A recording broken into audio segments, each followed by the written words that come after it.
Welcome back to the Zach Jellab channel, ladies and gentlemen. Hope you guys are doing very well at home and enjoying your Friday. We're shooting this a little bit earlier in the week as when this goes out, I'll be in Thailand for Chelsea. So very, very different. But nonetheless, I've still got two fantastic people joining me here today. And we've got the duo.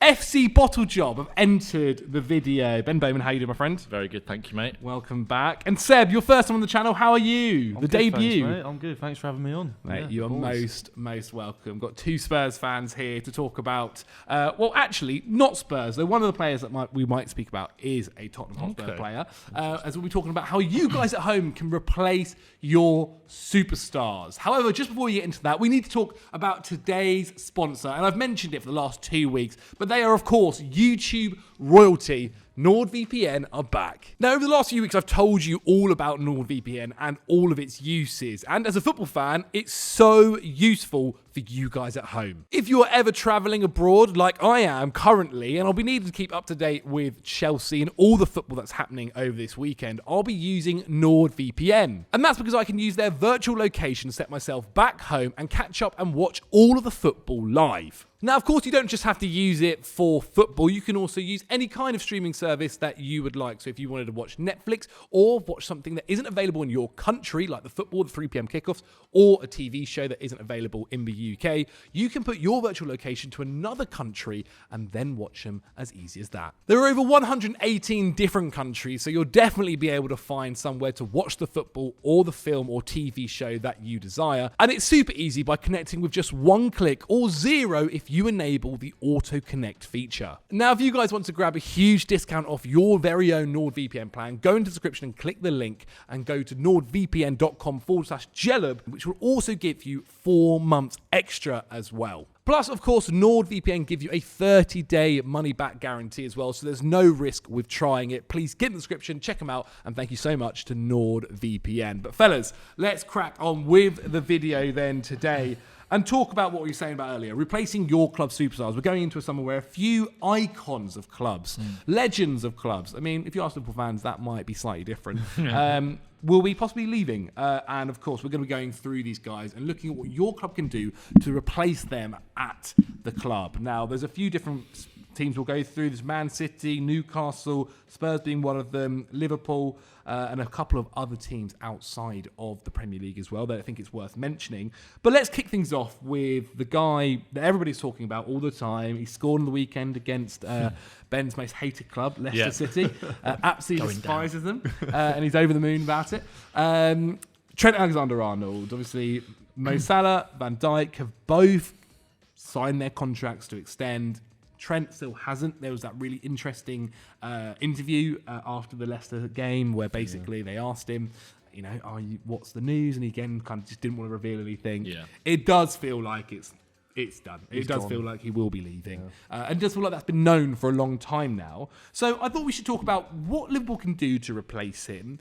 They've already got a player in Conor Bradley there. But do you guys think, Seb, you can kick us off, do you think Liverpool should stay with just Conor Bradley, or should they look to also get some sort of backup as well, just in case?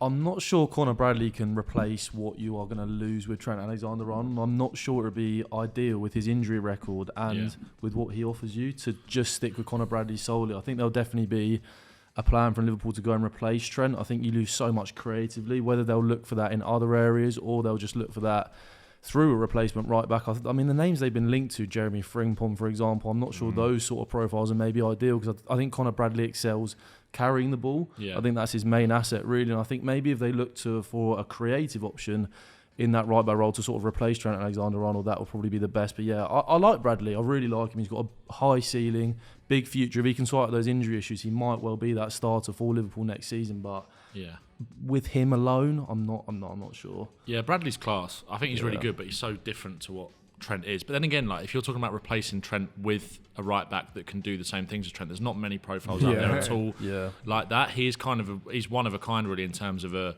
player, which is I think partly why Liverpool fans have also been so frustrated about not just the lack of communication from Trent's side, which I totally understand. I understand from his point of view in terms of keeping his cards close to his chest, but I also understand why Liverpool fans are so fuming about that, really, because there's no real clarity on the situation. And I think because he is such a one-of-a-kind footballer, that's adding to that frustration. He's not that easy to replace. Whereas actually, like, despite how important Salah and Van Dijk are, in terms of their sort of profiles, they're probably actually easier to replace than Trent. There's no other Trent, is there? Like, no, there's not. There's just not on the market at all, really. Or just even if there is someone that's kind of just tied down somewhere, it's like, if you think about fullbacks that can do that kind of job, the only one that sort of springs to mind, and he's not as good as Trent, is probably someone like Pedro Porro, that can kind of replicate the sort of creativity that you're looking for in terms of someone that's used to playing a bit inverted.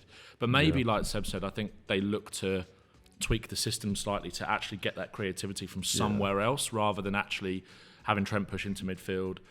I don't know. It's going to be very interesting because, like you said, I'm sure a lot of the right backs we'll talk about aren't really the same sort of profile. So I think it leans towards Slot kind of having to evolve this Liverpool side in season 2 and look for that creativity and build up kind of somewhere else. I think you guys hit the nail on the head there, to be quite honest. I think really the only way you're going to get maybe a similar kind of output from the right back position is almost playing a midfielder in right back. That is kind of what Trent's been like over his years. But then again, there. his passing is better than a lot of the midfielders that completely you agree. Could bring in to replace it. So I think it's going to kind of, if he does leave, and I think he definitely will, which makes, it's like the lack of clarity around the situation and the celebration, all that sort of stuff the other day, just a little bit like, oh mate, come on, stop it. Like, it's just, he's teasing him. Yeah, it really is. It's like, you're not going to even get that from a lot of midfielders that are out there. He is truly like one of a kind, special. Like, he's a special footballer. He's unique, and I'm so interested as well. Like, it's a very different topic of conversation, but interesting how he works at that Real Madrid side. Like, it's not quite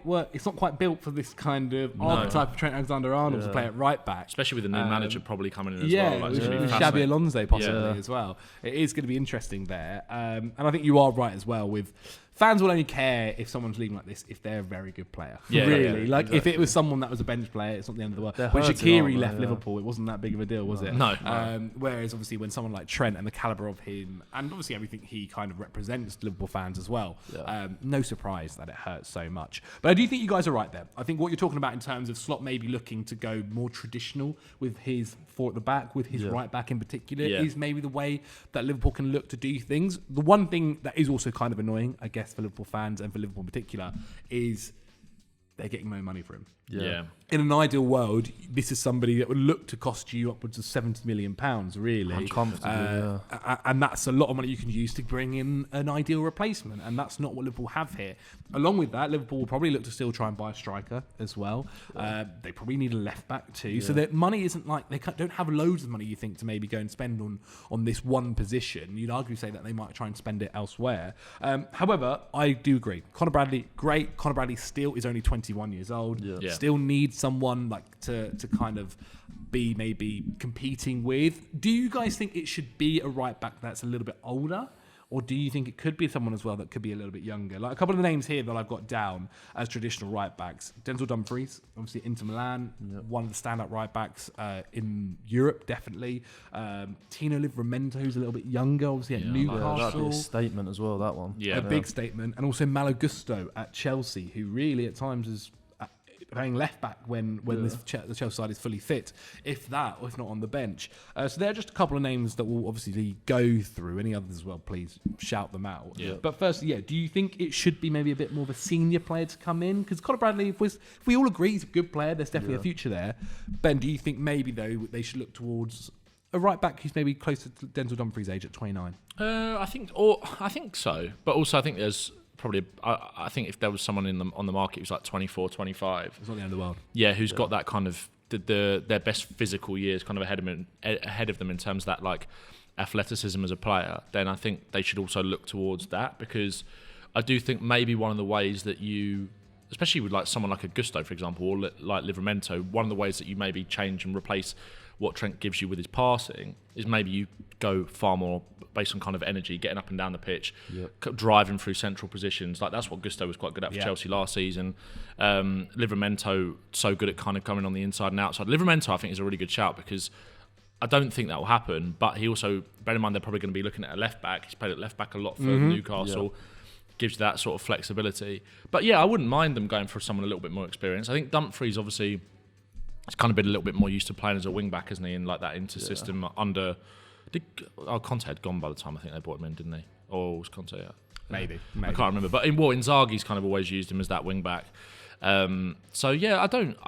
In terms of age, I wouldn't mind that, because obviously it takes a little bit more pressure off Bradley. Someone like an experienced kind of mentor. Like, I don't really mind that. But there's also a lot of experience in that squad as well. So, they're going to have Van Dijk playing on the right hand side of that defence to kind of, if it is a younger sort of profile that's maybe newer to the Premier League. I know there's obviously like a couple of Premier League shouts in there.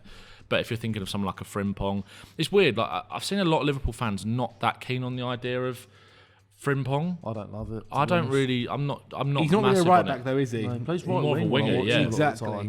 He's basically a right winger for that Leverkusen side. Yeah. Seb, who's the number one guy then you think Liverpool should try and get if they can? I think if you're going to try and get one of those, Tino Livramento would be so. the perfect profile for it. I just don't think it's possible Yeah. with Newcastle. The right back market worries me a little bit. When I'm looking at Trent and sort of who you would want to replace him, and I'm sort of looking at Bradley as that profile, you might want a little bit of a different profile to Trent. Maybe it's one of those where you get a centre-half who can shift out there. I'm not sure of really names that could do that. But I'm sure if you look through that market, it might be a little bit more fruitful. I just think those out-and-out right-back markets that you would be going for and looking for at Liverpool, because I think you would be looking for that starting option. I'm just not sure the names are really there. I don't mind Gusto, to be fair, and I think he's sort of fallen out of favour at Chelsea a little bit with the Chelsea fans. I just think he's been profiled wrong by Enzo Maresca. I think he's not somebody who really suits coming inside the pitch, and he doesn't have the most amazing technical qualities, but physically he's quite good, I think, as a young fullback, and yeah, he could be quite a good option for them, definitely. Dumfries, again, I'm not sure I love Dumfries. More of a wing back and somebody who, again, I'm not sure his technical seeding is that high. So I think, if you could try for Livramento, I'm not sure Newcastle will budge, but maybe you're sort of more looking at the sort of Joe Gomez type profile. Who can shift out there, just somebody who is better than Joe Gomez. I mean, the ideal is like Jules Koundé at Barcelona. Literally someone like but that. also probably untouchable, really. Unless Barca's financial issues are still super, super tight. They need to kind of sell someone for decent amount of cash. Because that could be like another sort of like in terms of like the tactical evolution of this Liverpool team. Yeah. Kind of going to a bit more of a, almost like an elbow back four where the right back tucks in, and then if they're looking at someone like a Kirkes at left back, Kirkes is very much it's really important the left back profile as well, isn't it? Who they sign there. Yeah, that kind of old school Robertson type profile. It's just like up, down, like. So then maybe they could do, but it's like I think you're right. Like the right back market isn't that great. It's not. It's not that great. When you're looking out there, it's something where I think. I don't envy a lot of clubs right now if they're looking for a right back. To be honest. A lot of the guys who are younger have been snatched up. They've been taken to their teams. They were brought in when they were very, very young. All like Malo Gusto last season, just out of his Lyon debut, second campaign, whatever it might have been. Brought up when he was only 20. It's not the easiest market to go out there. And the guys who are more established are going to cost you an arm and a leg to get. I think it's a great point though about the fact that maybe you do get someone to complement the left-hand side. 100%. To be honest, I think the more they think about this, the more Liverpool might just go, look, we got Bradley. Like, just keep I think so. Unless the opportunity arises. The thing with Tino Livramento is Newcastle do still need funds, right? There's talks about... That could be one of the ones that kind of goes under the radar a little bit. It's like, brilliant, we're going to be able to keep Isak and Gibbs-White, which I think they will do, especially if they get Champions League. I don't know the ins and outs of Newcastle's financial situation, and from a very basic point of view, it sounds like if they do get Champions League football, they are a little bit more in the clear with PSR, as naturally you'd expect. But then again, if Liverpool, off the back of winning the league, if they come in for someone like a Livramento, Newcastle are in a good position to sort of be like, they're up there. Away. Yeah, they're up there now to be able to like. This is a Newcastle team that could consistently finish in the top four for like years to come. So they have got the strength and the position to hold on to him, but. If Liverpool were to say this is a position that is really, really important to us, we'll give you 60 million for Livramento. It's like, well, that would tempt that probably would tempt Newcastle a little bit. I think it comes down to the financial issues and what they do there. I'm trying to think of how much Newcastle bought him for. Was it 40 in the end? Million, from Southampton. I think Chelsea got a little bit of that as well. It was a sell-on clause, but still, it was a decent amount of money there. And so they'd probably look to maybe even want a little bit more than 60. But still, who knows? Someone they might look at, and I don't want to start shipping off our players. I mentioned Porro earlier as someone who's got that kind of creative passing like Trent. Jed Spence might be an option of a player that bigger teams with Tottenham in the situation. Well, I don't want to get rid of him, but like bigger teams who are going to be sniffing around for profiles like that. Spurs haven't exactly got, unless we were to win the Europa League, get back in the Champions League next year. I don't think it will happen. But again, someone with that athleticism can cover on both sides of the pitch. good going forward. That might be someone, not necessarily just Liverpool, but like other teams start to look at as well. Someone that's just popped into my head as well is that Geertruida from PSV as a centre. Is it final? I think it is. Yeah, because he's sort of that centre half right back profile. Somebody who's physically really good as well. And if you're looking into that profile, that might be lower down on their list. But I think he's somebody they could definitely look at. Slot would have known him from Eredivisie as well. Oh, Slot would have. Is it PSV or final that he plays for, Geertruida? I can't remember. Might be final. So he might have managed. He might have even managed him. I think Geertruida, because he was linked with quite a few clubs last summer. As that sort of like centre half, right back profile. Yeah. There's a centre back at who was the centre back at Leipzig that everyone was talking about last season as well as someone who could do Simikan. Yeah. Maybe he was at Feyenoord. Yeah, he's actually now at Leipzig. He moved to Leipzig. Wow. He was at Feyenoord, yeah. Though Leipzig, we'll get into a player later on. Leipzig aren't afraid to sell players after one season. It's definitely not part of a stumbling block for them. Okay, then. So if we're going to give it to one guy, we're going to say Tino Livramento as the player. That's the dream. Okay. That is the dream. I think I think this summer is really big for Liverpool, and I think they've got like a lot more to do than people realise. But that fullback situation is going to be at the front and centre of people's minds because of Trent leaving, Robertson obviously having the worst season he's probably had at Liverpool, but naturally he's kind of getting over the hill a little bit. That's going to be front and centre of it. So if they can go and spend 60, 70 million on someone that can cover both sides of the pitch, because I don't mind Tsimikas as like a backup option. Yeah. And Bradley, like, you couldn't ask for a better better backup right back option than Conor Bradley, definitely. So yeah, throw the bag at Livramento. To be honest, they might still go and buy this centre back because of like as much as Van Dijk signed a new contract. He's going to be getting older. Yeah, they need another one. They do need another one. And so it wouldn't shock me if maybe they do try and do something like that and get someone who can maybe play right-hand side. Yeah. A bit of best of both worlds. But you're right. Liverpool do have a busy summer coming up, and I'm sure over the coming weeks we'll definitely end up speaking about them. The next one, obviously, a couple of weeks ago, he revealed that he was not going to be staying at Manchester City. Yes. Arguments that he's one of the best, if not the best, Premier League midfielder we've ever seen. In Kevin De Bruyne. We also then saw this week, it seems like he actually... There's a little bit of saltiness there, isn't there? I think so. I think he wanted to stay, didn't he? It sounded like, and he sounded like he was almost open for... He's been... The rumour mill is kind of shipping off to Saudi or the MLS, but I know he's 34. Is he 34? Yeah. I don't want to see him go there. He was sort of saying, well, if a Premier League club came in, if it was right for my family and all this kind of stuff, then Spurs. The experience signing that we need. But yeah, he's been absolutely unbelievable, and I think we saw that performance against Palace a couple of weeks back. It was like the magic just was there, wasn't it? It's like physically his legs might be starting to go, but one of the most intelligent footballers we've ever seen. I'd love to see a Prem side go for him. I don't know who. And also like wage is going to be a huge issue. But on 450 grand a week. Exactly. And obviously he'll be taking a pay cut, but still, he's probably going to be a pay cut that will go to 150, 200 maybe, which is a lot of money. Yeah. Really honourable that of Kevin. Yeah, exactly. Yeah, well done, Kev. Well done, Kev. But who knows? We'll see where he goes. But I do agree, absolute legend of a midfielder for the Prem.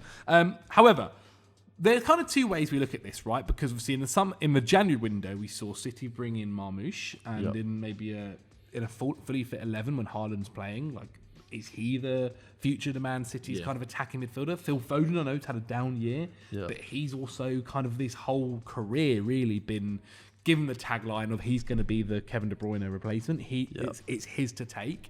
And then there are the links that we're seeing to Morgan Gibbs-White, obviously at Forest, who's had an unbelievable year. Florian Wirtz, Jamal Musiala has always been spoken about. And we also have seen someone that has happened in the headlines. You mentioned RB Leipzig a second ago, but Xavi Simons being told that he could be leaving this summer, and a few clubs are interested in him. Liverpool being one of them as well, supposedly.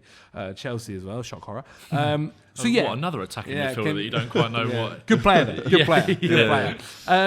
Seb, where do we feel about Marmoush and Foden? And do you think those guys can do the job, or do you think they do need to maybe look elsewhere as well? It's going to be so interesting what happens with Phil Foden. It's like one of the things I'm most interested in seeing this summer. If they do go out and sign another one and they do sign a proper De Bruyne replacement, does Phil Foden have another season where he's sort of not trusted to be that main guy? I think it's such an interesting one because there comes a point where it just has to be like, okay, is he going to be that guy or is he not? And it looks like at the minute he's probably not going to be next season. Hasn't had his best year this year. I think some of the reaction has been a little bit over the top to that, but I think Marmoush was more the Alvarez replacement in terms of somebody who can come in and fill in for Haaland when he's not there, and someone who can play alongside Haaland. But creatively, I don't think Omar Marmoush is that sort of player. No.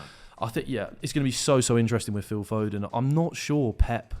I don't know. Obviously, Pep loves him. Like, we know he loves him, but I don't know if he fully trusts him to go and be that guy creative in the reins. This season, and I guess probably from what we've seen in the England time, is when he's had the moment of being the guy and being the kind of Kevin De Bruyne of the team. It's not worked out, and that's not to say that it can't ever work out.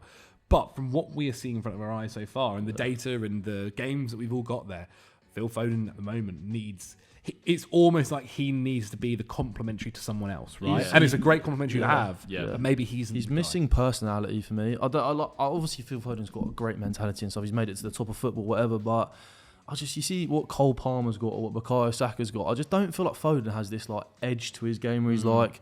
Maybe it's because he's grown up around the superstars and he still doesn't feel like he's become the main man, even though last season you could argue he was. But I was going to say, I think it's in him. Like, I mean, towards the back end of last season, the amount of games he grabbed by the scruff of the neck for City and just like so many big goals, so many big moments in big games to step up for them. But I do agree. I think what Saka and Palmer have slightly over Foden is that ability maybe when the game's not quite going how they want. They have other aspects to their game. Saka's a little bit more, he's stronger. He can kind of bounce off players and get in the game that way. Palmer drops a little bit deeper and kind of can play these balls through the lines. Whereas Foden's not a massive creator. I don't think he ever really has been. He's so good technically, like unbelievably good, but he's not necessarily someone who's going to pick the ball up in the sort of positions that De Bruyne would do or Palmer would do for Chelsea, where he has that little bit more license and thread balls through to the wingers. He can do it, but that's not really what his game is about. So maybe he needs to find a kind of another aspect to his game, unlock something else to kind of get back to where he was last season. I don't really know necessarily what that is, but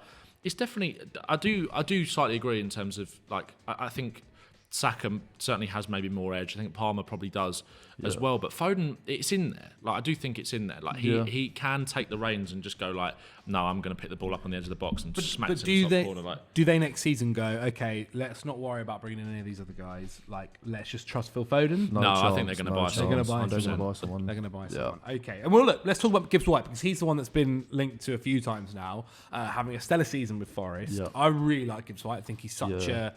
I've mentioned it a few times in the last couple of episodes, but I feel like we're seeing a lot of these guys who are a little bit younger, bringing back like the football I want to enjoy watching, like a bit more physicality, a little bit more of driving with the ball. I mentioned it with Morgan Rogers and how much I enjoy seeing him. Obviously, he's someone that used to be at City as well, which would have been really interesting.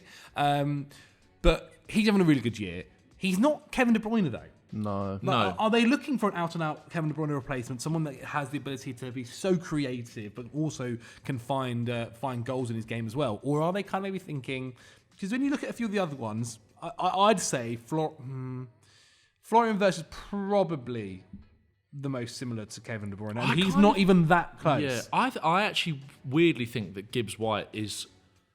When you think about what De Bruyne has done over the years for City with that running power, that ability to play those balls on the run, can get the ball out. Which everything that Gibbs-White, Spurs played Forest last night, and it doesn't take one game to tell you that he's had a brilliant season. But again, last night when you watch him kind of actually in person, the way he gets on the half turn, the way he releases the ball so quickly, everything is with so much purpose, and that those kind of traits is something that you can massively relate to De Bruyne, as well as obviously the IQ, the technical quality, all that stuff. He's never going to be De Bruyne, and none of these players are going to be. Like Musiala and Wirtz are the players there with the two highest ceilings out of any of them. They're going to, if if Wirtz was to stay in Germany, him and Musiala would kind of dominate that league for or if both of them stay, they're going to be the centrepiece of the German national team for the next 10 years. But I actually think in terms of trying to replace the De Bruyne profile, and when you think about what he did for City over the years, I actually think Gibbs-White is probably the closest. He's not the best, but I think in terms of replicating maybe what De Bruyne did, that he's got like in terms of shooting from outside the box as well. I think it's that quick thinking, and again, that's a trait that you can definitely attribute to all of those other players as well. But the running power, again, I think that's something that City have lacked. Obviously, this season being exposed on transition, he works really hard defensively as well. Gibbs-White. When it first came about, and this is no disrespect to Forest or Gibbs-White whatsoever, but when it's Manchester City, when they're trying to replace a player of De Bruyne's ilk, naturally you get a little bit more excited about Wirtz and Musiala. But the more time I think we've had to kind of sit with it, the more the Gibbs-White one makes more sense to me. I really like it. I think it's a lot of money as well, though, right? Yeah, that's they spent 50 million on him alone. Forest, and he's obviously only improved since then. Yeah, and they took a gamble as well. Bear in mind, he wasn't actually playing at Wolves that much. Like when they signed him, it was like the worry for him though is that he's playing in a Forest team that play such different football to Manchester City. That is true. If Gibbs-White is picking up the ball on the edge of the penalty area and he's got 11 men in front of him, as City so often do, I don't know if he's the best profile-wise. But in terms of replacing De Bruyne's running power, sort of breaking the lines in that midfield as well. I think Gibbs-White would be a good option. You can see him adapting though, can't you? Yeah, he's such a great technical player. You think of something like the assist he's got for Forest. There was that one where they were, again, it's like fast breaks, but I remember that little back heel assist he got for a couple of years ago in that. It's just like he has got that IQ and technical work to do things at speed, and he moves the ball from side to side quickly as well, trying to break down a low block and pull them out of shape. And I guess he'd be able to at least maybe rotate with Foden too. Yeah. A lot of these other guys, maybe if you bring in a Wirtz or you bring in a Musiala, they start. They have to week start in, every week out. game. Like Gibbs-White, I'm sure he would want to start, and he probably deserves to start. But you can maybe see him building some sort of relationship with Foden. Maybe they both play, whatever it might be. But I feel like the others, they might be a little bit more, especially the others might cost more as well, to be honest. Yeah, they're going to come. Yeah. Isn't also Musiala quite close to signing a new contract? Yeah, well, I mean, it looks like if you're actually looking at all the reports, I think Wirtz is off to Bayern as well. Musiala's staying at Bayern. What a surprise. But one can dream. That's for sure. The other side, I guess, you got to think about too is obviously Pep stays for 2 more seasons. Like, is there an idea to think, who is this post-Pep guy? Like, which one of these players can have until maybe a team maybe built more around them? For the last few years, I love Florian Wirtz. I think he is such an exceptional footballer. I was lucky enough to watch him live a couple of times as well for Leverkusen, and he's just got this ability to just score a goal out of nothing, but has this creative flair that's outrageous. I'm really interested in what kind of work in a team that's surrounded by superstars. So how that'll work at Bayern, how that'll work at, say, Man City. But it felt like for years that, I don't know why. Like Musiala or Wirtz felt like City were going to go and get. They were going to go and do that. And they haven't. And actually, if you look at the last few signings for City, really, they've not gone and made superstar signings. Marmoush was a little bit of an outlier, and that was kind of a position of need. But all the other guys they've signed are 18-year-old youngsters. Gonzalez as well. He wasn't a massive superstar. Exactly. But then they've brought in the who's the 2 defenders? One's Brazilian, the other one Kusanov. I can't remember the Brazilian. Caesar or something like that. But they brought Vitor Reis. There you go. But they brought a few of these youngsters. I wonder if maybe. Again, there's a whole other thing as well of what happens with City and the Chargers. Like we still don't know what's happening there, whether they get a transfer ban or whatever happens on that front. But maybe they'll shock everyone and try and bring in some more 18 to 19, 20-year-olds. I think one name that I've had it before. I've said it's been a couple of times. I can just see them going for Kulusevski. I don't know. I just still feel like he's the most Manchester City player to exist in the Premier League, and I don't think he's a direct De Bruyne replacement, more maybe like a Bernardo Silva replacement. It's like halfway in between off the right, but I can see Kulusevski, like the state that Spurs are in as well. Kulusevski is a Champions League level footballer. Yeah, he's been unbelievable this season. And if City came in with like a 60, 70 million pound bid for him, Pep spoken before about how much he loves him as a footballer, I could see Kulusevski going to Man City. Well, they need to probably replace Bernardo Silva as well. Exactly. Right? So coming in off that right would actually look pretty. I mean, don't even think about it. I think from the Bernardo Silva angle with Kulusevski, I think a lot of it is about the work rate and like the selflessness for the team. But he's also got that De Bruyne-esque quality of the running power and also that ability to create. Like no one's saying that he's on De Bruyne's level. He'd explode at City though. I think so. One of the names that does kind of keep coming back though is Morgan Rogers, but then I just think if Villa are just like, I can't see again. He's untouchable. I think he's untouchable. I think this kid is £100 million footballer. Yeah, he's going to be the next. He's one of those players where next season I'm so excited to see how he just goes up another gear. Like I think he could or should be starting at the World Cup for England next year. Like I genuinely think he's going to have that kind of like. Statement. Wow. I don't know. Like on that, it's difficult because I think like on that. That left-hand side is still quite open for England, and I know he's not an out-and-out winger necessarily, but like, if you've got someone going around him a little, I don't know, like, he's the sort of player that you might, I know we've had these problems for England in the past of trying to shoehorn everyone on the team, and I'm not saying he definitely should or maybe will start in the World Cup next year, but he might make himself untouched or like undroppable in that kind of conversation, like thrust himself into the conversation. Was like, how do we get this guy in the team? If he does it for another year, if he does it for another season, which obviously he'd have to. I think he'd have every It right. might be like him and Bellingham's like 210s. I don't know. I mean, like, that was kind of what the Cole Palmer situation was, I guess, last season, right? Where they refused to drop Foden, and in the end, Palmer was kind of a bench player for most of the competition. Yeah. Will be. I mean, that whole England team is going to be such an interesting pick for next season. So, do we think it's going to be Morgan Rogers then for City? I think Morgan Gibbs-White. Sorry, apologies. Morgan Gibbs-White. It's going to be it's going to be difficult. Obviously, like if Forest back up to third yesterday, they had a little bit of a wobble. Champions League football. I think if they get Champions League football, there's no way I think he will commit to them for at least another year or two. I don't know what his contract situation is, and I think Forest would be even more of a position to go, okay, well, you can have him if you want, but 100 million. Are City going to do that? I do think though that City are going to be a bit more ruthless like this summer and go, if there's any other clubs that, and this might not happen with Gibbs-White, because I think City are probably the only team that could maybe prize him away from Forest if that was to happen.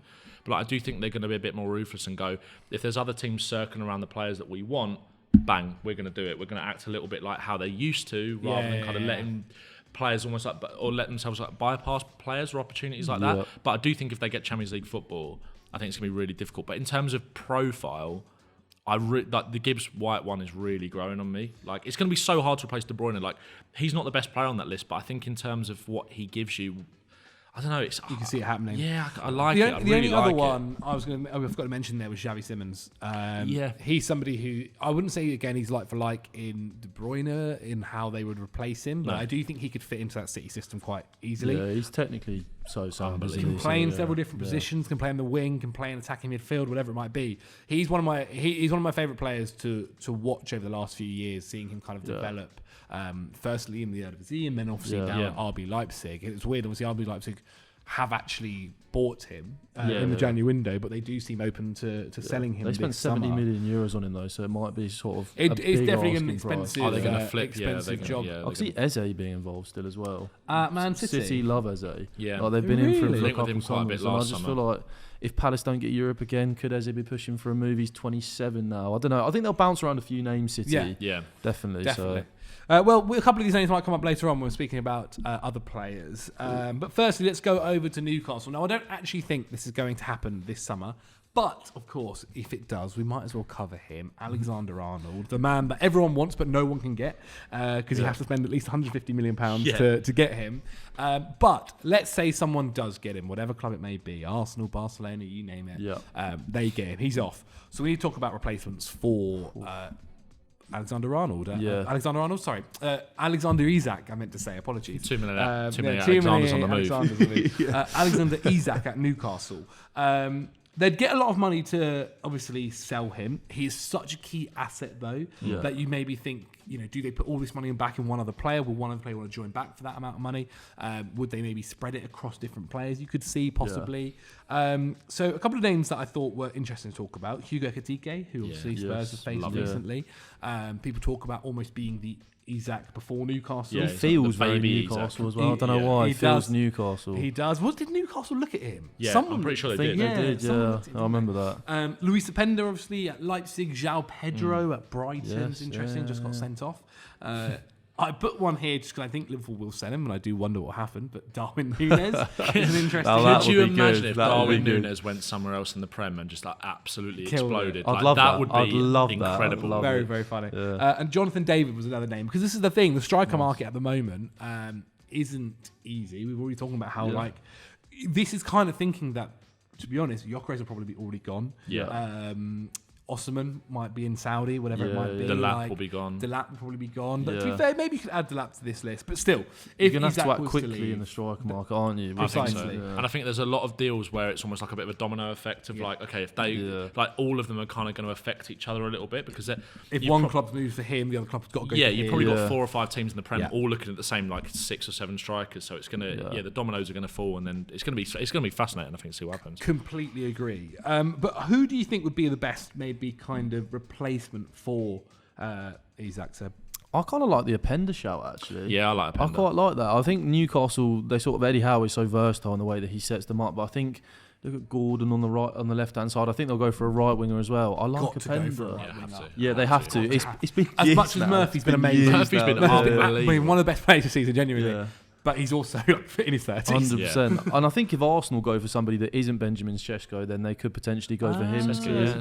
Because I think he's got like a 60 million euro release clause or something like that. So I think Newcastle can like aim high this summer. Like if they do sell Isak and they've got all that money to spend, and get Champions League football. Exactly. They'll offer big wages. They've got Champions League football. I think they can compete with like top clubs for these sort of signings. And I think absolutely. I like the Openda shout. I actually like Openda every time I've watched him. I think he's been quality. Yeah. I think Benjamin Sesko as well. I think Eddie Howe is somebody who seems to be quite like, if he wants a play, he seems to be quite streamlined onto that play. They don't sort of tend to bounce around options. Newcastle, it's like, I want him. If we don't get him, okay, then we'll move on. And I know that they've had PSR issues and stuff over the past year, so it's not been as possible. But yeah, I like the Openda shot. I think he'd do well for them with Gordon. I think they'd link up quite well, attacking the space in behind. Yeah, whilst also using the money to exactly. Well. Like the right wing, I'd go big on that area for Newcastle. I think a big signing. I like Bakayoko from PSV. I think he could be great for Newcastle. Really fun player. We mentioned Noni Madueke. I think he's the one for me. A lot. Yeah, at Newcastle, which could easily happen. It does almost feel though, Ben, right, that Isak probably won't go. But if he did, João Pedro. Yeah, I like João Pedro, but again, it might be. Like you kind of mentioned it there with Eddie Howe in terms of being like laser focused on a certain type of player, but also a certain type of character.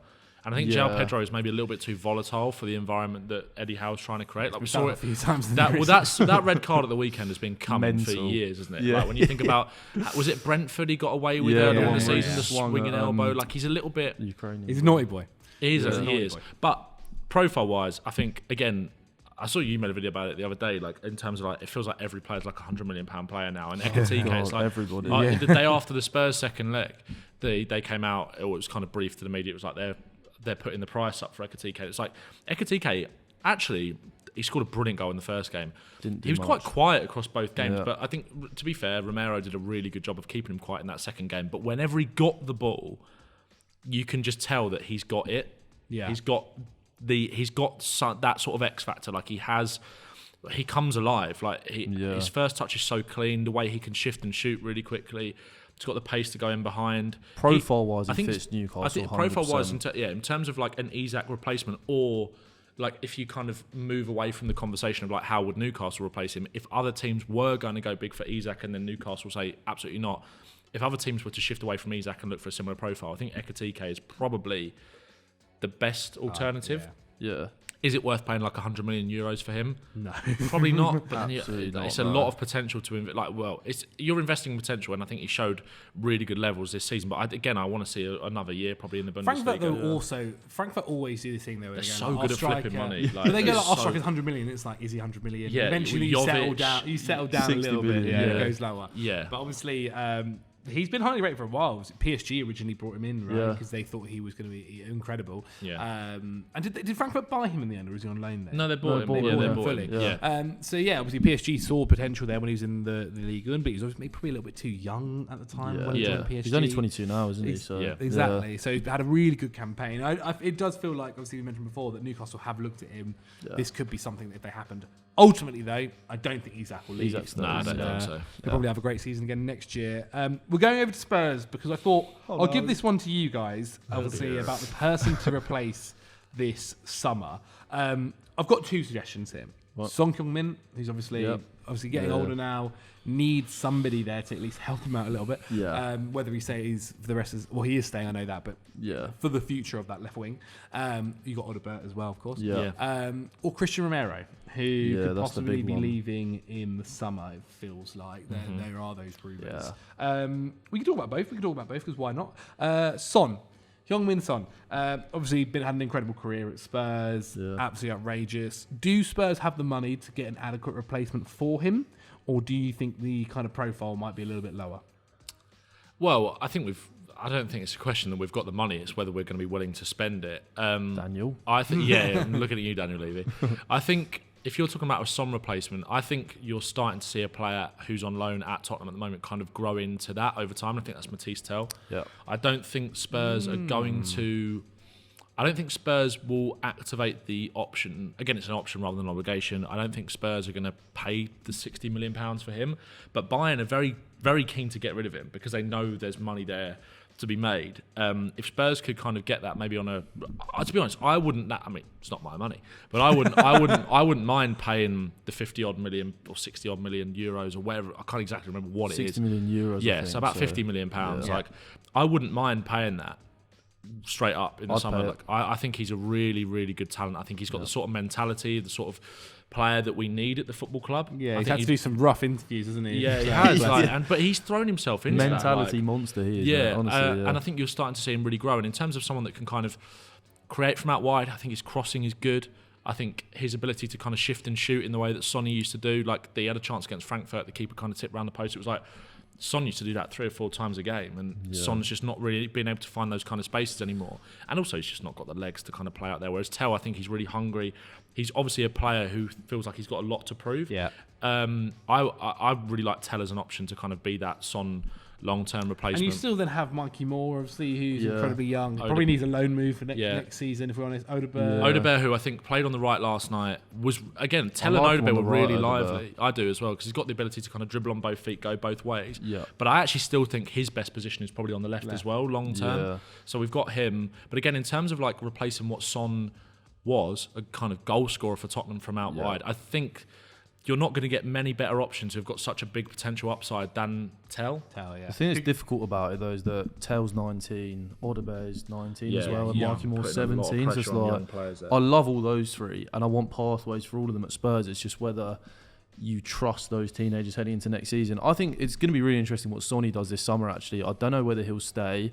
I think it's just going to be one of those where you kind of let him do what he wants. But I'd only want him to stay at Spurs if he's happy to not be the starter, because he just can't be anymore. I think we've seen over the course of this season, even last season for large parts of it, especially towards the end, he's just not that same player anymore, and he's really lost his legs. He's over the hill. Like, it pains me to say it.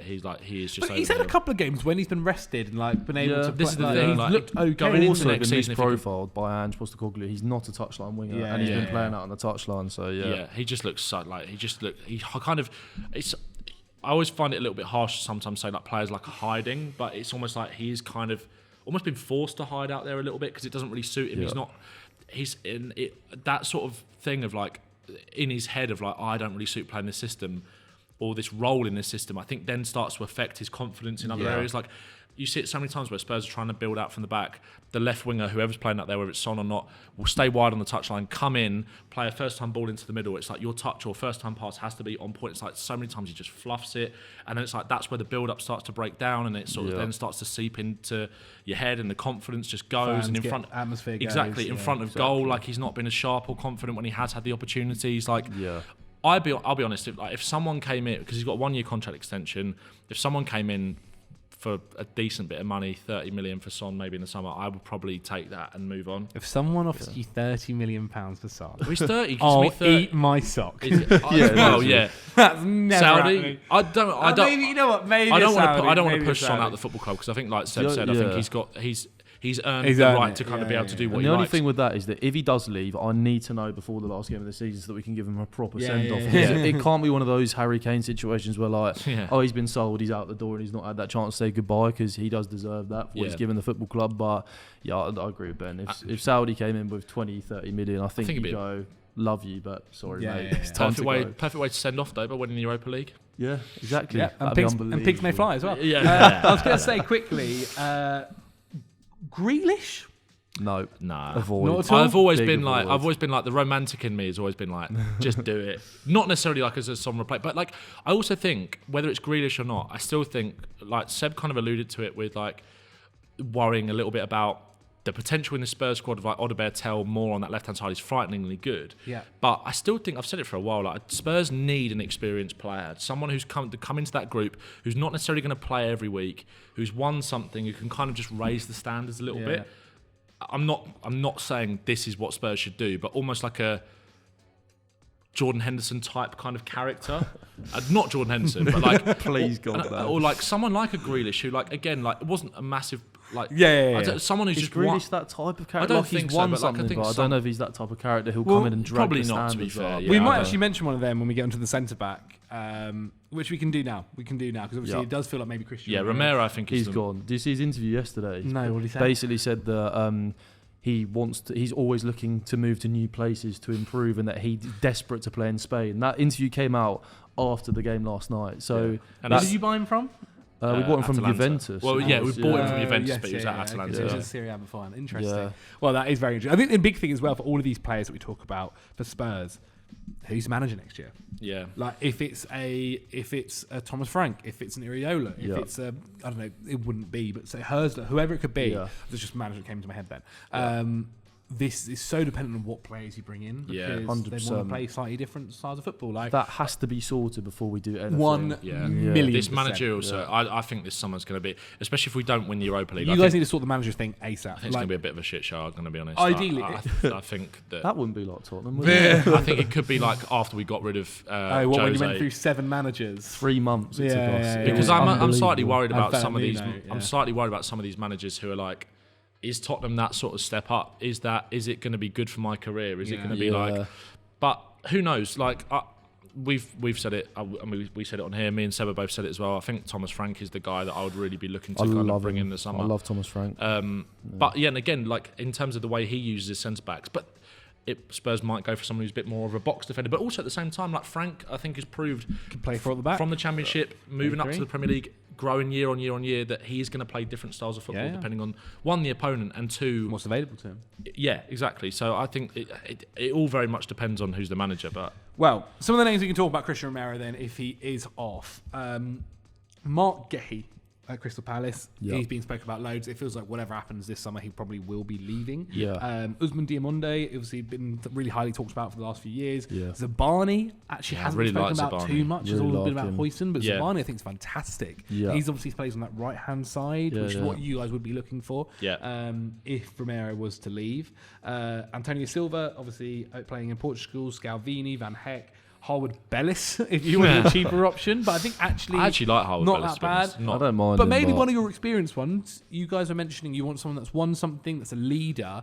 He's leaving Leverkusen this summer. It's confirmed. Jonathan Tah, a little bit older, maybe not quite the high line defender, but again, depends what kind of football you're playing. Where would you go there, Seb, for your Christian Romero replacement? Mark Gahey is my absolute number one. And I actually think in a weird way it would be kind of an upgrade on Romero, not playing wise, but I think leadership potentially would be a little bit of an upgrade. I think Mark Gahey has shown that he is an excellent leader at Crystal Palace, obviously their captain, and I also think just availability. Romero has missed huge chunks of his time at Tottenham through injury, especially over the last 2 years. I think if you've got Gahey in, I think Mark Gahey is just, I still think he's underrated. He was England's best centre-back at the Euros.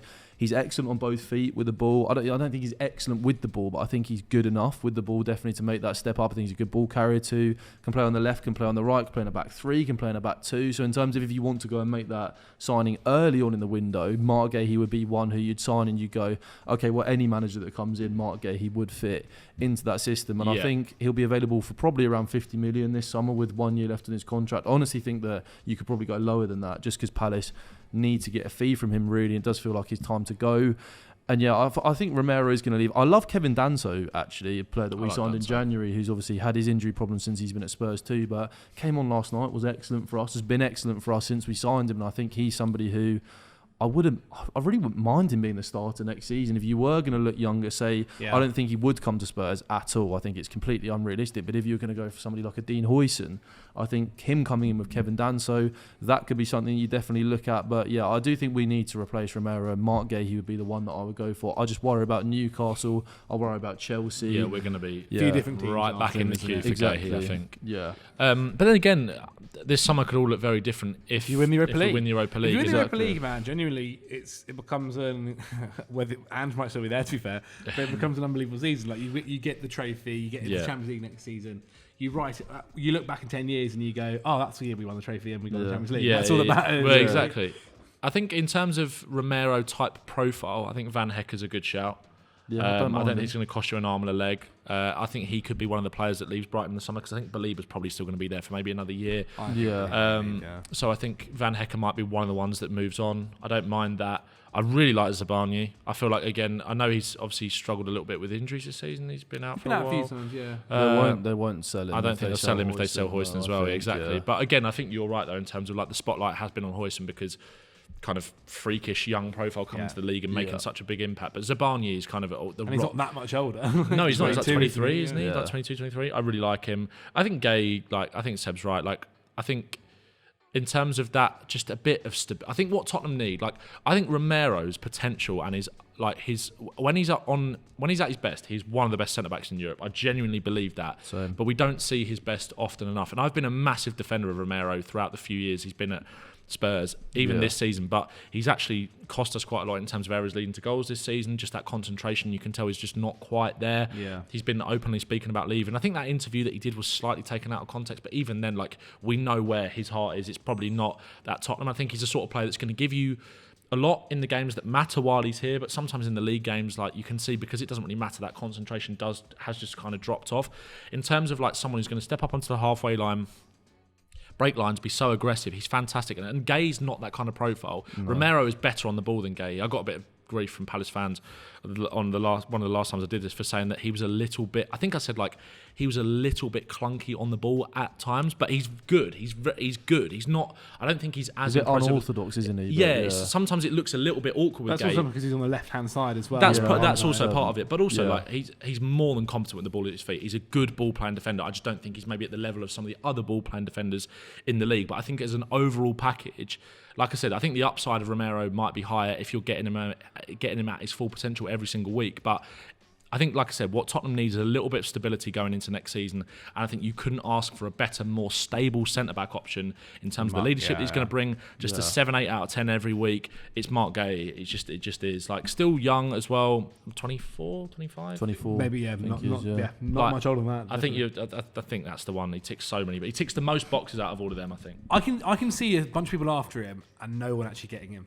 Really? There's a weird world where I don't know. I wonder whether Palace do just kind of maybe accept the. Look, let's just get one more year out of him. Maybe lose one of free and lose, because I don't know whether, because I think to a degree clubs will be going, 50 million is a lot of money for going a year left. We can just get him a free in a year. Yeah, that's true. There's almost a thing where it's at what point will Palace ever accept 30 million for him? Do you know what? Maybe that's where Tottenham actually have a slight advantage. Daniel Levy comes into his own. He'll look at that and go, I know Levy is exactly the sort of chairman that would probably want him on a free, but if Spurs are thinking that the other clubs are going to think like that and go, actually, we're not going to do that, it is actually sort of weirdly the sort of thing Spurs would do, to go and be like, let's take advantage of this opportunity and go and get him. It's going to go one of two ways, isn't it? Someone's either going to go in there straight away and agree to deal with them, or it's going to go on all time. A little bit like last I think summer. Palace have made mistakes in the past, not letting players go at the right times almost. And I feel like this, if they let Gahey go on a free, it's, £50 million, 40 million even, is such a huge amount of money for a club. For any club, really, but Palace, and I think that would allow them to go out and replace. And they've got players like Chadi Riyad, who's obviously had an ACL, was hugely talented defender. So I think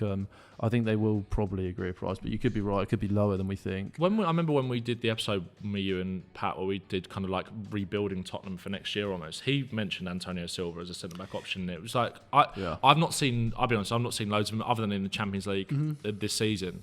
But from what Pat was saying and from what other people have said, I don't think he sounds like a bad option as well in terms of ball playing centre half. He'd be very Spursy in the fact that you're buying someone before he's almost hit the headlines, which is good. Obviously, remember when you brought in Van der Ven? No one else was really looking at him. We've also got Luka Vuskovic coming in for next season. Very true. Yeah. Hugely talented. Everyone raves about him. Right? I mean, he's 17 years old. He looks about 35. It's crazy. Will he stay next season, you think? Yeah, he will 100%. He's a freakish profile. I think he's one of those. I think him and Moore are both players who you don't loan them out. You just integrate them into the first team, and then 18, 19 years old, you suddenly start to see them. Be patient with them, but stars. but I think the best place for them to develop is here. I think 100%. Interesting. Well, keep an eye out for those guys next season. Let's move over to Manchester United, because I thought it's interesting, this one, because Bruno Fernandes isn't getting any younger. Whilst he is still having a very good season and a very, very poor Manchester United side. Right now, obviously, a race between you two to who can finish lowest. I think we'll win that. Some race. Obviously, they lost to Wolves. Bruno, I feel for him, because this is someone who really should be winning trophies left, right, and centre. And whilst to be fair, he has won a couple at United, he should have been in the race for Premier League titles every season with the way he plays. And I do think it is worth maybe speaking about, because the other guys, I don't know, anybody else is kind of replaceable at Man United. Exactly. So Bruno's maybe the only person we can talk about, and it looks like Amarin will probably at least at least still be there until next season, whatever happens. And I'm not saying this is something for Bruno Fernandes to be replaced now this summer, but maybe it's worth thinking about getting his guy in for the future. Yeah. Whether it's a younger person or someone who can kind of take over from him in the next couple of years or play with him and learn from him before he becomes the main guy. We've mentioned obviously a few attacking mids earlier when we spoke about obviously Kevin De Bruyne. I don't think Man United will be able to get the likes of Gibbs-White, Wirtz, Musiala. No. Maybe they could do something with Xavi Simons if nobody else goes for him. But it does look like they're interested in Matheus Cunha. Yeah. Obviously, he looks like he'll be on his way to Man United for £62 million. Yeah, took a big step forward yesterday, didn't it, by the sounds of it? Eberici Eze, you mentioned earlier. Again, someone that Man United could look at. I think he would at least look at Man United as maybe a step up. Whilst I know Palace fans, I'm not trying to disregard the club or disrespect the club. It's the funniest thing about modern football when you do these kind of things. You have to caveat everything. We're just completely think he's obviously fantastic, but this is Manchester United we're talking about, who can have the potential to maybe finish in the top 6 places next season if things go right. Charles de Ketelaere, obviously over in Italy, really interesting player. But do we just think Cunha is that guy? Are Cunha and Bruno really the same player? They're a little bit different. Bruno can play a little bit deeper. What do you think, Ben? I really I mean, Cunha, in terms of the 2 number 10 spots behind the striker at Man United and the fact that he can play as a 9 as well, in terms of the player profile, makes too much sense. Cunha to Man United. It's a lot of money. It's a lot of money. It's a lot of money, and I still have a lot of doubts about him in terms of his character. I think you've made the point before as well, Seb, about how is he going to make that step up from a team that everything flows through him at Wolves, kind of that's what I really worry big fish about in a small pond vibes to, and again, no disrespect to Wolves, big fish in a smaller pond to stepping up to Man United. I actually, like I said, profile-wise, it makes too much sense. Great goal threat, good creatively, perfect profile on those 2 number 10s. So is Eze, in my opinion. I think Eze actually might be a slightly smarter option for one of those 2 number 10 positions. I think he's built for it. I think it's also maybe, I know we just talked about Gay, but maybe it's time for Palace to kind of get some money for Eze. Obviously, he's still got that release clause in his contract. How much is the release clause? It was last summer. It was 68 million, but up front. Yeah, I think it was 60 of it had to be paid up front, which that's why Spurs didn't touch it. That's why City didn't touch it. Yeah, I think Eze is again perfect for one of those 2 number 10 positions. I've always liked the idea of Eze in a kind of 3-back system in terms of the setup further up the pitch, but that's probably because both of those we've seen him at Palace. So much sense, don't they? Yeah, they do. Yeah, the Cunha bit, where he was at Atletico Madrid and it didn't really work out. That's what worries me a bit with him, because it's he's gone to Wolves, everything flows through him, everybody loves him. Yeah, you can see he's got that kind of temperament, that kind of side to his game where he has that bit of cockiness, that bit of arrogance, which you need in football sometimes, obviously, but also that's boiled over at points this season where he's got those red cards. I just worry a bit if he goes to United and he's got a Bruno around him and he's got all that pressure on him. Does it sort of implode, and does he lose all that confidence that he's gained at Wolves? And I don't know, I kind of worry about him, but the quality is there, so it's worth the gamble. That's what I was thinking of as well. A part of me thinks obviously we're speaking about kind of replacing Bruno Fernandes maybe for the long term, but how do him and Bruno get on together? Yeah, I could see that being a little bit problematic. Yeah. Not necessarily because of the sort of characters they are. Well, part of that, and I think also Bruno has proved that he is, despite he can be irritating at times, he is a fantastic character, and no one's going to work harder for that team. No one's going to put their team on that back more than him. But maybe where they both kind of want to be that guy, and everything sort of Cunha will still want everything to flow through him, kind of at United as well. I'm not going to say a clash in terms of they're going to be butting heads, but more just in terms of who's going to be the dominant, who's going to take the reins a little bit more. Yeah. One of them will have to sacrifice, won't they? That's the much better way of putting it. And it won't be Bruno. No, and it shouldn't be Bruno exactly. Either. Bruno is a fantastic footballer. Cunha is a really good player, but I don't know. Part of me would have liked. I've seen a lot. It's kind of splitting opinion with United fans. I think a lot of them are yes, this is showing ambition. £60 million. What a player! What a season he's had. But I think some United fans are a bit worried about the money that they're outlaying on this as well. Mate. Again, it'd be similar money for someone like an Eze. And Eze, I think, is a year older than Cunha. Eze's 27, isn't he? 27. But I think, it's just in terms of couldn't be a more opposite kind of character to Cunha. Really, someone you know is going to sacrifice so much for you. He'll want the ball, he'll demand the ball, but He's such a brilliant. I don't know. Like I kind of prefer Eze as an option really for United a little bit. I think either way, they both create the issue though of this is long term for this summer that United don't have the funds to go and spend. Yeah. It's not like United. It's not the United of old where they can go and spend 300 million. This is why I'm amazed they're doing the Cunha deal. Like 60. I'd love to know how much of that Cunha release clause has been paid up front if they are doing this deal. It's lots of money, man. It's a lot of money because they still need a striker. They still need a midfielder. They probably still need a centre back. Both wing back. Goalkeeper. Like could be right wing back. Like there are definitely things there that people might say they're going to play Ahmad at right wing back and whatever. It's a lot of money to bring on Cunha, and I don't know whether it'd be interesting to see how many seasons Fernandes has left. Bruno has left to be able to perform to the level he does for this United side. Because God, it must be tiring him doing what he's done this season. He never gets injured though, does he? He doesn't. I feel like consistent physically and mentally. I do wonder whether maybe from next season that starts to catch up with him a little bit. But this season, the start of this season, he was poor. I mean, a lot of United players were, but he was poor. Post 2025, he's been able to really set back into the kind of fantastic Bruno we know and been absolutely fantastic. But it will be interesting for next year. Matheus Cunha looks like it's done, so it's kind of hard to talk about other people when he's already making his way there, packing his bags. One person I thought would be interesting to talk about, Chris Wood at Nottingham Forest. Obviously, Forest, we've mentioned about Gibbs-White, he could be off himself. But I do feel like there is the potential that he does stay this summer as well if they get Champions League football. But Chris Wood, who's had an unbelievable year. Chris Wood leading the line against Barcelona at the Camp Nou next season. I can't wait to see it. But also, I think it is worth, and I think Forest themselves have shown it in kind of some of the moves they've tried to make by trying to sign Cunha back in the January window, that they definitely are looking for maybe another attacker, another forward-thinking player. And so I thought it would be interesting to talk about a few of these guys that could possibly end up at Forest. The Evan Ferguson scenario is always an interesting one. What's happened to this guy? Vlahovic at Juventus, they're always trying to ship him off. Nkunku from Chelsea looks like he'll be off. Gabriel Jesus at Arsenal, if Arsenal go and get in a striker. Mateta at Palace could be an interesting one. I mean, go and play Champions League football for Forest is not a bad idea. Like and Visser, obviously, at Brentford is someone who's interesting.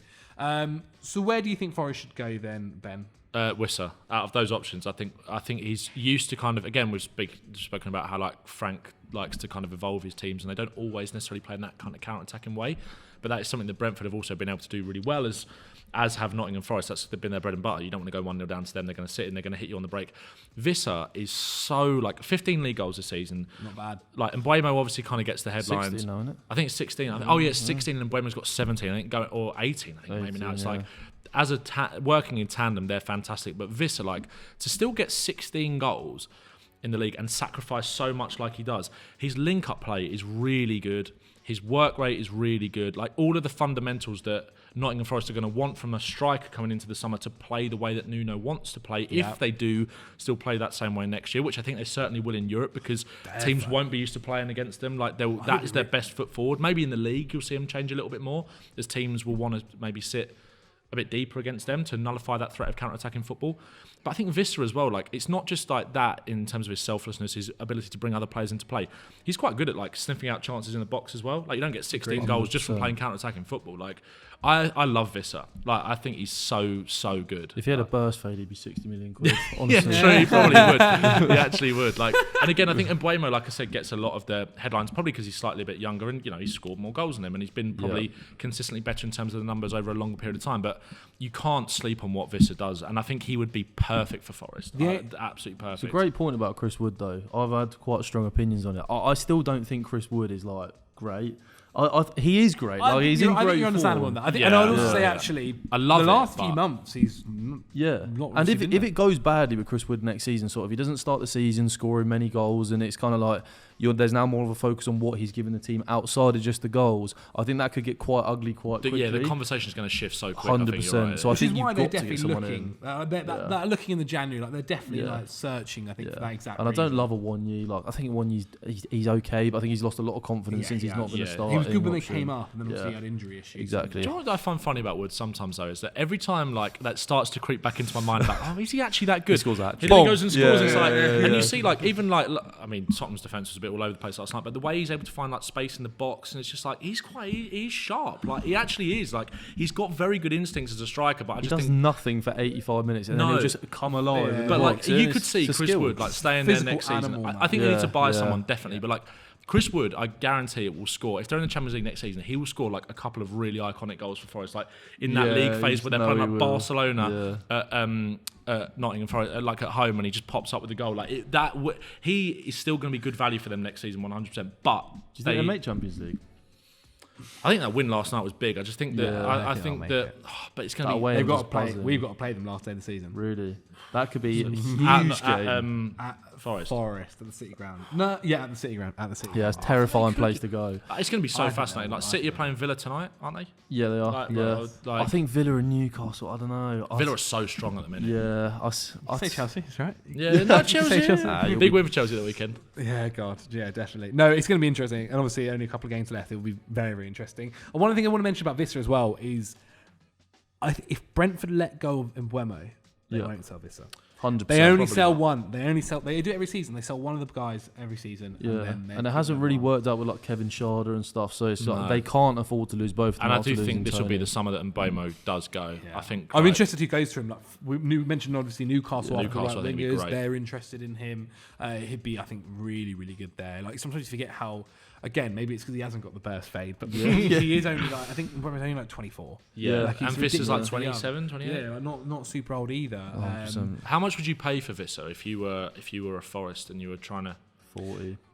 I think you could maybe go to. I think you could maybe go to 50 odds as well. Like they sold Brennan Johnson. Well, Nottingham Forest sold Brennan Johnson for 45, and if he's worth that, I think this is worth around the same. At least. So, yeah. I think the other one, genuinely, he'd be arguably harder to get than Eze, but Mateta I think would fit in so well. He would. Yeah. If they've got Champions League to offer him, like that's Palace, what I mean, man. If Palace need to sell one and they don't want to sell Wharton, if Gay doesn't go, if Eze doesn't go.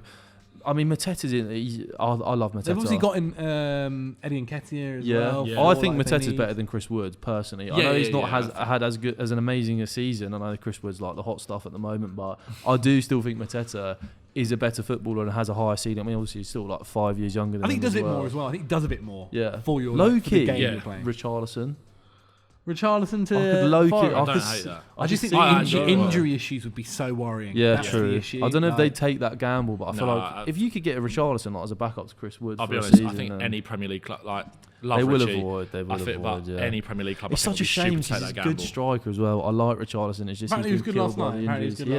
Well, yeah, he grew into the game a lot. First half he was dreadful. Second half he was better. That's what he does. He'll find space in the box. Like he was so good at that. He's actually quite a similar profile, kind of, to Chris Wood in terms of doesn't give you loads in the all-round game. Yeah, that header that Chris Wood scored last night, Richarlison scored exactly the same goal against Forest last season, just nicking it there. And a similar goal last night, the header from centre of the area. So. Well, we will see what happens with Forest this summer. I want to mention a couple of other players, just really two that we'll touch upon, just because of how old they're getting.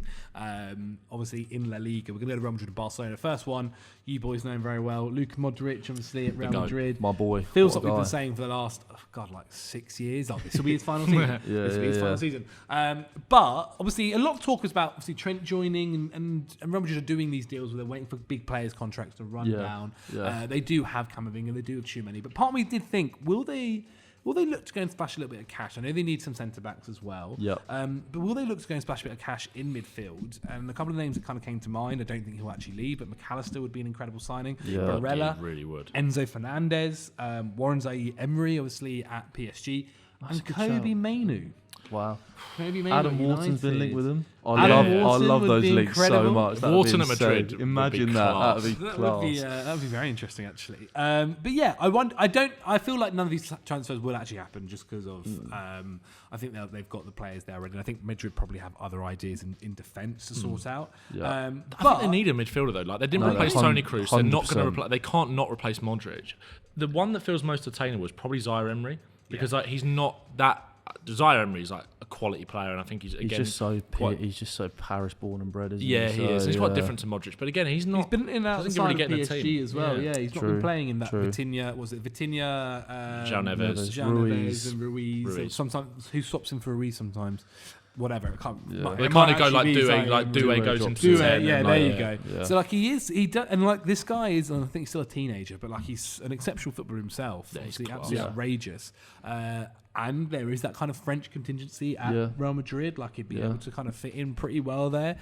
Someone for the future too. Doesn't have to maybe start straight away, but would be obviously a hell of a rise to go from PSG to. It's the summer they splash the cash though, isn't it? Like especially if they're getting the new manager in, Carlo Ancelotti will leave, and I think you got to go out and back that manager. I think the profile they're missing in that midfield is the high volume passer, the Toni Kroos, the man who's going to sort of get the ball and give it. And like I said, low key, Adam Wharton would fit them so well. It won't be Adam Wharton, obviously. Perfect kind of player. A profile like that, somebody like that. I'd love Barella would be great at Real Madrid as well in terms of energy in that midfield too. Feels like he'll never lead into. No, Inter Milan feel like, especially they keep Inzaghi, but maybe if Inzaghi moves this summer, there's been quite a lot of noise around that. Yeah. Could one of their big boys move Martinez on from that as well? Yeah, but I think a high volume passer in there for Real Madrid, somebody who will sit at that base, a bit like Toni Kroos did. That's really the profile that they're missing. So I think a midfielder of that sort of ilk will be the one I think they go for. Yeah.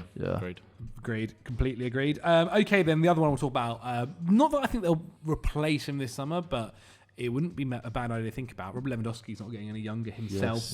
Barcelona still had another fantastic season. Obviously, that Barcelona attack is so fun. Filled with obviously Rafinha, Lamine Yamal, you name it. But yeah, the kind of striker mold. We mentioned a few of the other strikers earlier. Obviously, Gyökeres, Osimhen. If there was one team, I don't think they've got the money to, but like Isak would be a pretty good fit there, wouldn't he? Isak in that attack. But I just don't think they've got the money. They've not got the money for it. I suggested Isak last season as Benzema's replacement at Real Madrid, but I think he is the kind of player who will play for Barca or Real Madrid at some point. I just think he's good enough.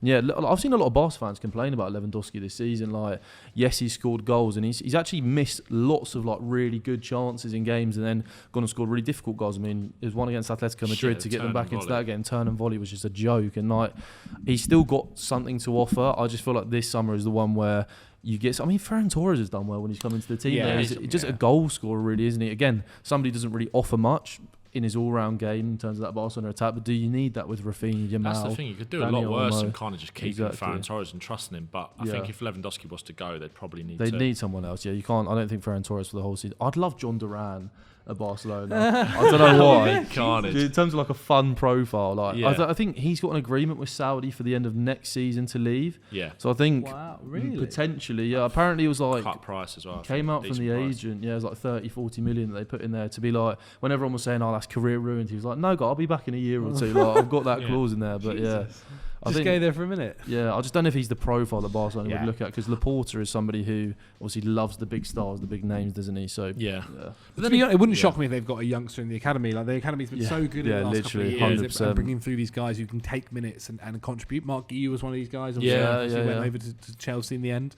Would have been interesting maybe to see how many minutes he would have got at Barcelona. Might have been more than he ended up getting at Chelsea. But I think Lewandowski's such a tough one as well, because he'll still score goals next season. That's the thing, really. With the service he gets is an absolute joke. I wonder if there's I don't know, just to think, obviously, they're not against signing high-profile players who obviously can still do it at a higher age. Like, is there a future where Harry Kane could end up going to Barca? I'd love that, man. That would be class. I'd love that. That'd be so good for a couple of seasons. I would be rooting for Barcelona every single year in the Champions League. If that was the case. He's won his trophy at Bayern. Maybe he moves. Maybe he does. Like, and Lewandowski's on 500k a week or something like that, isn't he? So, if you could drop that and Harry Kane would go there for 300,000 a week, you get a couple of years out of Harry Kane. Could that be an option? Kane dropping deep, Rafinha running in behind. Mate, I've seen it all before. They'd win the lot. They'd win the lot.